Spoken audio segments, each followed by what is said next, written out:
Student करेंगे maxims और teaching. Maxims और टीचिंग आपके फर्स्ट यूनिट का फर्स्ट पार्ट है। हमने पहले टीचिंग पढ़ा था, टीचिंग क्या होती है, उसके क्या करैक्टरिस्टिक्स हैं, उसके प्रिंसिपल्स क्या है। प्रिंसिपल हमने दो तरह से किए थे, जनरल प्रिंसिपल और साइकोलॉजिकल प्रिंसिपल। आज हम करेंगे मैगजीम्स ऑफ टीचिंग। अब पता क्या है मैगजीम्स ऑफ टीचिंग जो है, मतलब हम क्यों यूज़ करते हैं। जैसे कोई भी टीचर है वो क्लासरूम को, टीचिंग को इंटरेस्टिंग बनाना चाहता है, इजी बनाना चाहता है, ताकि बच्चों को इजीली अंडरस्टूड हो सके। इसके लिए वो क्या करता है, डिफरेंट मेट्रोलॉजीज यूज़ करता है, प्रिंसिपल्स यूज़ करता है, रूल्स यूज़ करता है, ताकि बच्चे उसकी जो टीचिंग है उसमें इन्वॉल्व हो सके। ठीक है, जो वो रूल्स यूज़ कर रहा है उसको हम बोलते हैं मैगजीम्स ऑफ टीचिंग। मैगजीम्स क्या है, इस एक तरह से गाइड ऑफ एक्शन है टीचर ट्रेनिंग का, जो उसको फॉलो करता है ड्यूरिंग हिज और हर टीचिंग प्रोसेस। इसलिए हम सिंपल वर्ड में अगर मैं बात करूँ तो मैगजीम और टीचिंग को हम कैसे डिफाइन कर सकते हैं, उसको हम बोल सकते हैं they are the rules for presenting terms and concept to make them easy to comprehend in the classroom teaching. जो ये मैगजीन्स ऑफ टीचिंग होते हैं, ये यूनिवर्सल फैक्ट्स होते हैं, ये थ्रू आउट ग्लोबली एक्सेप्टेड होते हैं। ऐसा नहीं है कि यहाँ पे मैं कोई और मैगजीन्स ऑफ टीचिंग को फॉलो करके टीचिंग कर रही हूँ और वो वही मैगजीन ऑफ टीचिंग कहीं और नहीं होता। ठीक है, ये जो होते हैं टीचर्स की जर्नल मतलब टीचर्स के एक्सपीरियंस से आती हैं। तो अब हम बात करते हैं कि मैगजीन्स ऑफ टीचिंग कौन कौन से हैं। सबसे पहले हमारे पास मैगजीन्स ऑफ टीचिंग है from unknown to known. Unknown to known का मतलब है कि हमें वहाँ से स्टार्ट करना है, दैट समथिंग स्टूडेंट्स नो। ठीक है, तो हमें वहाँ उनको कहाँ तक लेके जाना है जो हमें पढ़ाना है।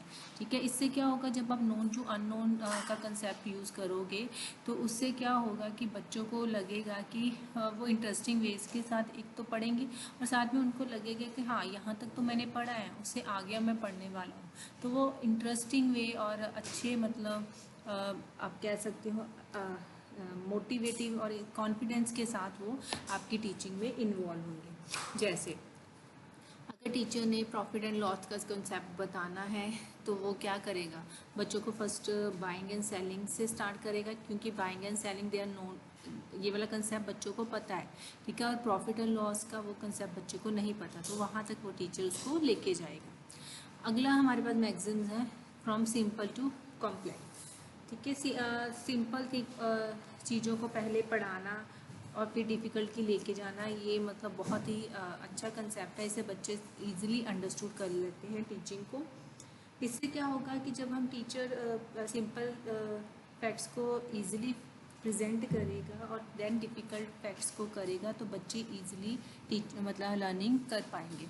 जैसे अगर बायोलॉजी की क्लास में टीचर ने कोई फोटोसिंथेसिस का प्रोसेस बताना है तो पहले वो सिंपल कंसेप्ट जो है कि प्लांट्स, उसके क्या पार्ट्स होते हैं उसको बताएगा, देन उस जो कॉम्प्लेक्स प्रोसेस है फोटोसिंथेसिस उसकी तरफ जाएगा। उसके अलावा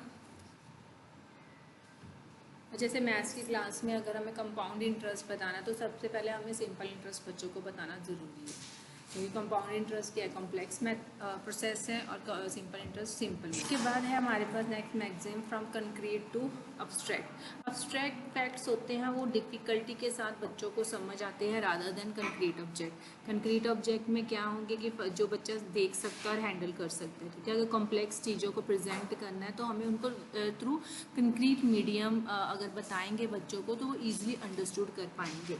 जैसे कि अगर हमें ज्योग्राफी का कोई भी कंसेप्ट बताना है बच्चों को तो हम थ्रू मॉडल्स, पिक्चर और इलस्ट्रेशन के साथ बच्चों को बता सकते हैं कि हाँ बच्चे कोई ब्रिज ऐसे होते हैं, रिवर्स ऐसे होते हैं, माउंटेन्स ऐसे होते हैं। जब आप उनको विजुअली कुछ दिखाओगे और हैंडल करवाओगे, हाथ में पकड़ाओगे, देखेंगे वो तो वो उनको याद हो जाएगा। ठीक है, जैसे मोड मास और इन्फिनिटी का जो कंसेप्ट है वो क्या है, अब्स्ट्रैक्ट कंसेप्ट है। ठीक है, रादर देन नंबरिंग। नंबरिंग क्या है, फिजिकल ऑब्जेक्ट के साथ भी आप बच्चों को पढ़ा सकते हो, लेकिन जो इन्फिनिटी का प्रोसेस है और बोर्ड मास का वो बच्चों को अब्स्ट्रैक्ट थिंकिंग के साथ ही बच्चों को वो पढ़ना पड़ता है। नेक्स्ट है फ्रॉम एक्चुअल टू रिप्रेजेंटेटिव। जब एक्चुअल चीज़ें बच्चों को दिखाई जाए तो वो इजीली लर्न करते हैं और उसको रिटेन करके रखते हैं माइंड में for the longer period of time. ये स्पेशली सूटेबल होता है यंगर चिल्ड्रंस के लिए। रिप्रेजेंटेटिव ऑब्जेक्ट किसी भी फॉर्म में हो सकते हैं, पिक्चर्स की, मॉडल की, ठीक है। बच्चों को जब हम एक्चुअल कुछ सिखाना है तो हमें पहले उनको एक्चुअली दिखाना पड़ेगा कि बच्चे ये चीज़ ऐसी होती है। जैसे अगर आपने इंग्लिश के लेसन में पढ़ाना है, scene at the railway station, आपने बच्चे को दिया कि उसके ऊपर ऐसे लिखो और बच्चा कभी रेलवे स्टेशन ही नहीं गया, हाउ कुड ही राइट, ठीक है। तो उसमें क्या करना है आपको, बच्चे को पहले रेलवे स्टेशन का आपको व्यू दिखाना पड़ेगा कि बच्चे रेलवे स्टेशन ऐसा होता है, तो बच्चा खुद उसको देखेगा, ऑब्जर्व करेगा वहाँ की सिचुएशंस को कि क्या क्या वहाँ पे हो रहा है। प्लेटफॉर्म है, ट्रेन आ रही है, ट्रेन जा रही है, कुछ वेट कर रहे हैं, कुछ छोड़ने आए हैं, ठीक है, कुली है वहाँ पे, ठीक है, टिकट्स ले रहे हैं कुछ। तो ऐसा बच्चा खुद ऑब्जर्व करेगा, जब वो खुद देख लेगा, वो उस एक्सपीरियंस कर लेगा, देन वो is capable of writing the lesson on scene at the railway station, ठीक है। तो हमें बच्चों को पहले एक्चुअल चीज़ों का एक्सपीरियंस करवाना है, देन उनको उसका रिप्रेजेंट करने के लिए उनको। नेक्स्ट है हमारे पास फ्रॉम पर्टिकुलर टू जनरल। इसका मतलब क्या है, जनरल फैक्ट्स जो होते हैं वो बच्चों को डिफ़िकल्टी के साथ समझ आते हैं रादर देन पर्टिकुलर चीज़ें, ठीक है। तो जैसे अगर बच्चे टीचर ने बताना है कि every matter has a base, sorry wait, ठीक है, तो क्या होगा, बच्चे को ऐसे तो समझ नहीं आएगा, लेकिन जब टीचर उससे पहले कुछ एग्जाम्पल्स के साथ उसमें बताएगा कि हाँ बच्चे ये देखो, इसका भी वेट है, इसका भी वेट है, ये भी हम पेन का भी है, पेंसिल का भी है, बॉटल का भी है, बुक का भी है, हर चीज़ का है, ठीक है। पहले कुछ उसको एग्जाम्पल्स दिखाएगा, देन उसको जनरल आइडियाज़ की तरफ लेके जाएगा, देन बच्चों को वो चीज़ ज़्यादा अच्छी समझ आएगी। एक और एग्जांपल ले लेते हैं, जैसे इंग्लिश में कॉन्टिन्यूस सेंस है, ठीक है। अगर टीचर उसको बताएगा कि Isha is going, Arnav is reading, ठीक है, ये क्या है, एग्जांपल्स है, तो वो वहाँ से क्या बच्चा जनरलाइज करेगा कि हाँ, कि ये जो कॉन्टिन्यूस होता है किसके लिए यूज होता है, to denote an action, action का, ठीक है, जो चल रहा है उस टाइम जब हम बोल रहे हैं, ठीक है, तो वो चीज़ होती है। इसलिए टीचर को क्या चाहिए, उसको किस तरह प्रोसीड करना चाहिए, from particular to general. Next of teaching है फ्रॉम होल टू पार्ट, ठीक है। हमें बच्चों को पहले होल पूरा जो कंसेप्ट है उसका ओवरव्यू देना चाहिए, दैन उसको पार्ट्स की तरफ लेके जाना चाहिए। जैसे बच्चों को अगर हमने बताना है कि पॉलिनेशन का कंसेप्ट बताना है कि फ्लावर का, कि पॉलिनेशन का ये है, तो सबसे पहले हमें उसको डिफरेंट पार्ट्स के बारे में बताना है, इंफॉर्मेशन देनी है, डिटेल इंफॉर्मेशन की, हर पार्ट का क्या फंक्शनिंग है, देन उनको पॉलिनेशन की तरफ लेके जाना है, ठीक है। तो पहले की है हमें डिटेल, मतलब हर पार्ट के बारे में बताया हमने, ठीक है, पूरा फ्लावर ऐसे, ठीक है, एक ऑब्जेक्ट के फ्लावर के बारे में बताएं, देन उसके पॉलिनेशन के ऊपर हम गए।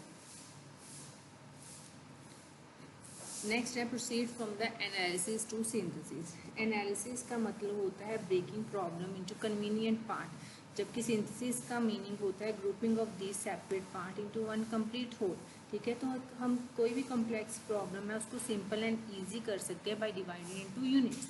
तो हमको क्या करना है, एनालिसिस और सिंथेसिस अप्रोच अपनानी है। जैसे कि रेस्पिरेटरी सिस्टम हम बच्चों को टीच कर रहे हैं, तो पहले हम क्या बच्चों को क्या करवाएंगे कि डिफरेंट पार्ट्स के बारे में और उनका क्या फंक्शन है, ठीक है। फिर उसका सिंथेसिस व्यू दे देंगे, कि क्या करेंगे उसका सिंथेसिस व्यू, मतलब कि उनको कंबाइन व्यू दे देंगे, ठीक है। पहले हम डिफरेंट पार्ट ब्रेक डाउन कर लेंगे डिफरेंट पार्ट्स में चीज़ को, ठीक है, उसको समझाएंगे, फिर हम क्या कर देंगे, उनकी ग्रुपिंग कर देंगे पार्ट को एक कंप्लीट में, ठीक है। तो बच्चों को क्या होगा, इससे ईजिली आएगा कि क्या रिलेशन है डिफरेंट पार्ट्स के बीच में, तो वो समझना शुरू कर देंगे। नेक्स्ट है हमारे पास proceed from the definite to indefinite. बच्चों को जो डेफिनेट चीज़ होती है वो पहले हमें बतानी है, इससे क्या होगा, बच्चे ईजिली लर्न कर पाएंगे। फिर हमें उनको इनडेफिनेट चीज़ों के बारे में बताना है। जैसे बच्चों को, जैसे हमने आइडियाज़ जो भी है डेफिनेट लैंग्वेज सिखानी है, तो पहले डेफिनेट रूल्स ऑफ ग्रामर्स बताने पड़ेंगे, तभी वो इनडेफिनेट रूल है जो लैंग्वेज के उनको समझ पाएंगे, ठीक है।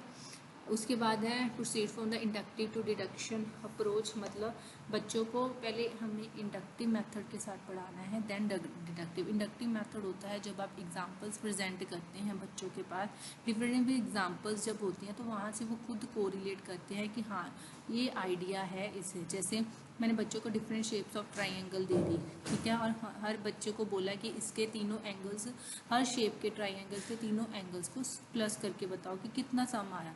बच्चे ने फर्स्ट ट्राइंगल को देखा, उसका भी 180 है, दूसरे को देखा उसका भी 180 है, थर्ड को देखा उसका भी 180 है, ठीक है। तो यहाँ से बच्चे खुद क्या कंक्लूड कर रहे हैं कि ट्राइंगल जैसा मर्जी हो, जो सी मर्जी शेप का हो, ठीक है, जो सी मर्जी टाइप का हो, लेकिन उसके तीनों एंगल्स का सम 180 डिग्री ही आएगा। मतलब वो खुद कंक्लूजन जनरलाइज कर रहा है उस फैक्ट को, ठीक है।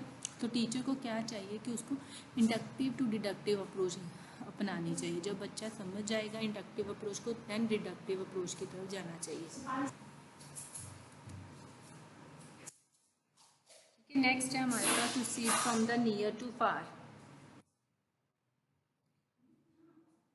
जो बच्चा होता है वो जो हमारी सराउंडिंग्स में है चीज़ें, उनके साथ जल्दी लर्न करता है, उनके साथ वो एक लिंक बनता है और उनको उनके साथ उन चीज़ों के से लर्निंग जल्दी होती है। तो हमें बच्चों को जो उनका इमीडिएट इन्वायरमेंट है उसके थ्रू एग्जांपल्स दे के उनको जो उनके दूर की चीज़ें हैं अबाउट द फार थिंग्स उसके बारे में हमें टीच करना चाहिए। जैसे इन ज्योग्राफी लेसन पे हमें पहले लोकल ज्योग्राफी के बारे में बताना चाहिए, देन उनको तहसील, डिस्ट्रिक्ट, स्टेट, कंट्री और वर्ल्ड।